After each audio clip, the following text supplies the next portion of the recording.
지금부터는 리액트 엘리먼트의 특징에 대해서 알아보도록 하겠습니다. 먼저 리액트 엘리먼트는 굉장히 중요한 특징을 갖고 있습니다.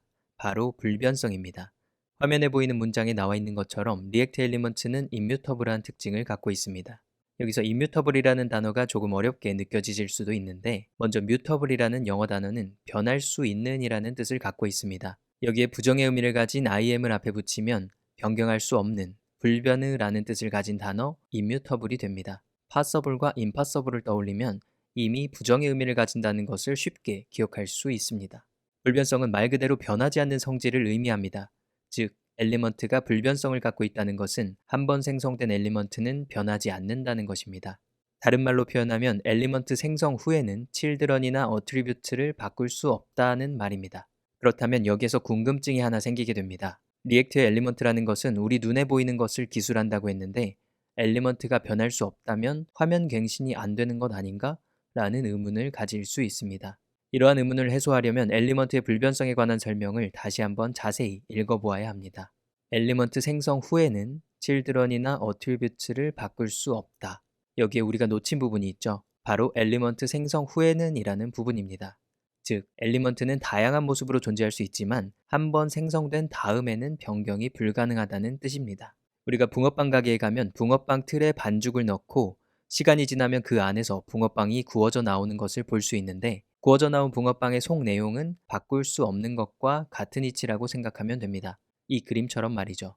이 그림에는 리액트의 컴포넌트와 엘리먼트의 관계가 나타나 있습니다. 뒤에서 컴포넌트를 배울 때 다시 자세히 다루겠지만 컴포넌트는 일종의 붕어빵 틀이라고 보면 됩니다. 붕어빵이 구워져서 밖으로 나오는 과정은 엘리먼트를 생성하는 것이고, 완성된 붕어빵은 엘리먼트 생성이 끝난 것이기 때문에 변경할 수 없는 것이죠. 그렇다면 화면에 변경된 엘리먼트들을 보여주기 위해서는 어떻게 해야 할까요? 이런 경우에는 기존 엘리먼트를 변경하는 것이 아니라 새로운 엘리먼트를 만들면 됩니다. 새로운 엘리먼트를 만들어서 기존 엘리먼트와 바꿔치기 하는 것이죠. 앞에서 리액트의 장점 중 하나로 빠른 렌더링 속도가 있다는 것을 언급했었습니다. 그리고 이를 위해서 내부적으로 버추얼 돔이라는 것을 사용한다고 했었죠. 버추얼 돔의 개념도를 다시 한번 보도록 하겠습니다. 이 그림에서 보이는 것처럼 화면에 새로운 내용을 보여주기 위해서 버추얼 돔은 변경된 부분을 계산, 컴퓨트 diff하고 해당 부분만을 다시 렌더링합니다. 여기에서 동그란 각 원들이 바로 엘리먼트입니다. 그리고 빨강색으로 표시된 원들은 변경된 엘리먼트들입니다. 엘리먼트는 불변성을 갖고 있기 때문에 화면에 새로운 내용을 보여주기 위해서는 새로운 엘리먼트를 만들어 기존 엘리먼트가 연결되어 있는 부분에 바꿔서 달면 됩니다. 지금 배운 리액트 엘리먼트의 불변성이라는 특징을 잘 기억해 두시기 바랍니다. 실제로 리액트를 사용해서 개발하다 보면 상태 관리와 더불어 화면이 얼마나 자주 갱신되는지가 성능에 큰 영향을 미치게 됩니다. 이 과정에서 엘리먼트가 새롭게 생성된다는 것을 이해하고 있으면 좀 더 원리를 잘 이해하고 효율적으로 개발할 수 있습니다. 엘리먼트를 생성한 이후에 실제로 화면에 보여주기 위해서는 렌더링이라는 과정을 거쳐야 합니다. 그렇다면 엘리먼트를 렌더링하려면 어떻게 해야 할까요? 자, 먼저 간단한 HTML 코드 하나를 보겠습니다. 이 HTML 코드는 root라는 아이디를 가진 div 태그입니다. 굉장히 단순하죠?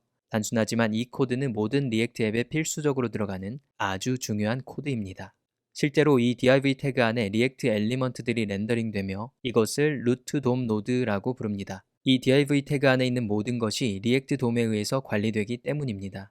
오직 리액트만으로 만들어진 모든 웹사이트들은 단 하나의 루트 돔 노드를 가지게 됩니다. 반면에 기존에 있던 웹사이트에 추가적으로 리액트를 연동하게 되면 여러 개의 분리된 수많은 루트 돔 노드를 가질 수도 있습니다.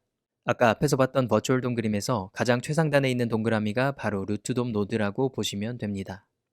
루트 div에 실제로 리액트 엘리먼트를 렌더링하기 위해서는 다음과 같은 코드를 사용합니다. 이 코드는 먼저 엘리먼트를 하나 생성하고 생성된 엘리먼트를 루트 div에 렌더링하는 코드입니다. 렌더링을 위해 리액트 돔의 렌더라는 함수를 사용하게 됩니다. 이 함수는 첫 번째 파라미터인 리액트 엘리먼트를 두 번째 파라미터인 HTML 엘리먼트, 즉 돔 엘리먼트에 렌더링하는 역할을 합니다. 여기서 다시 한번 리액트 엘리먼트와 돔 엘리먼트는 다른 개념이라는 것을 유의해 주세요. 리액트 엘리먼트는 리액트의 버추얼 돔에 존재하는 것이고 돔 엘리먼트는 실제 브라우저의 돔에 존재하는 것입니다. 결국 리액트의 엘리먼트가 렌더링되는 과정은 버추얼 돔에서 실제 돔으로 이동하는 과정이라고 할 수 있습니다. 그럼 한번 렌더링된 엘리먼트를 업데이트하려면 어떻게 해야 할까요? 아까 앞에서 리액트 엘리먼트의 중요한 특징 하나를 배웠습니다.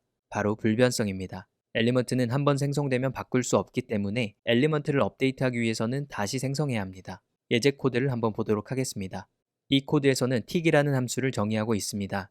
틱 함수는 현재 시간을 포함하고 있는 엘리먼트를 생성하여 root.div에 렌더링하는 역할을 합니다. 그리고 자바스크립트의 setInterval 함수를 사용해서 틱 함수를 매 초 1000ms마다 호출하고 있습니다. 이 코드의 실행 결과는 어떻게 될까요? 매 초 화면에 새로운 시간이 나오게 될 것입니다. 내부적으로는 틱 함수가 호출될 때마다 기존 엘리먼트를 변경하는 것이 아니라 새로운 엘리먼트를 생성해서 바꿔치기 하는 것입니다.